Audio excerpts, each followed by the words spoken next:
নৌপথে বাড়ি ফিরছেন অনেকে। সে খবর জানাতে রাজধানীর সদরঘাট থেকে যুক্ত হচ্ছেন সহকর্মী সানি মৃধা। সানি, সদরঘাটে ঘরমুখো মানুষের ভিড় কেমন দেখছেন? অতিরিক্ত ভাড়া নেওয়ার কোনো অভিযোগ আছে কিনা জানাবেন।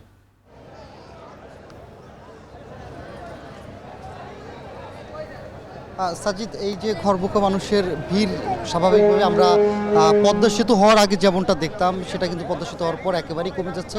সময়ের সাথে সাথে কিন্তু সেটা আরও কমেছে। তবে আজকে এসেও সেই একই চিত্র, খুব বেশি যাত্রীদের চাপ আমরা এখানে লক্ষ্য করতে পারিনি। বিশেষ করে সব শেষ দিকে কিন্তু বরিশাল রুটের লঞ্চগুলো ছেড়ে থাকে। এই ফলে কিন্তু আমরা এখানে এসে এখন যেহেতু সুন্দরবন, মানামেদ একই সাথে পারাবাতের এই লঞ্চগুলোর সামনে এসে দাঁড়িয়েছি। আমরা এখানে লঞ্চ কর্তৃপক্ষের সাথে কথাও বলেছি। তারা বলেছে এখনও কিন্তু অধিকাংশ কেবিনই অবিকৃত রয়েছে। একই সাথে ডেক যে রয়েছে, অর্থাৎ এই লঞ্চের যে ফ্লোরে যেখানে মানুষের জন্য থাকার ব্যবস্থায় সেই ডেকগুলো অনেকটাই ফাঁকা। আমরা ভিতরেও এসেও দেখেছি। তবে তারা বলল যে ঈদ শুরু হয় যেহেতু 17 তারিখ থেকে সরকারি ছুটি হবে, সেই সাথে অফিস আদালতও বন্ধ হয়ে যাবে।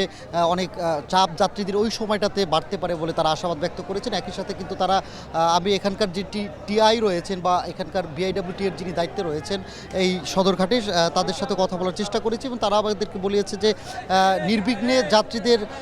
নির্বিঘ্নে যাতে করে যাত্রীরা ঈদ যাত্রা তাদের প্রিয়জনের সাথে উপভোগ করতে পারে। এর ফলে কিন্তু 172টি লঞ্চ তারা প্রস্তুত রেখেছেন। একই সাথে শিমুলিয়া থেকে শুরু করে এবারই কিন্তু বসিলা থেকেও লঞ্চ ছাড়ার ব্যবস্থা তারা রেখেছে। তো সাজিদ, এখন পর্যন্ত যে পরিস্থিতি আমরা লক্ষ্য করতে পেরেছি, ঈদকে কেন্দ্র করে খুব বেশি যাত্রীর ভিড় এখনও হয়নি। তো এই ছিল সদরঘাট থেকে সবশেষ আমার কাছে। সদরঘাট থেকে ঈদযাত্রার খবর জানাচ্ছিলেন সহকর্মী সানি মৃধা।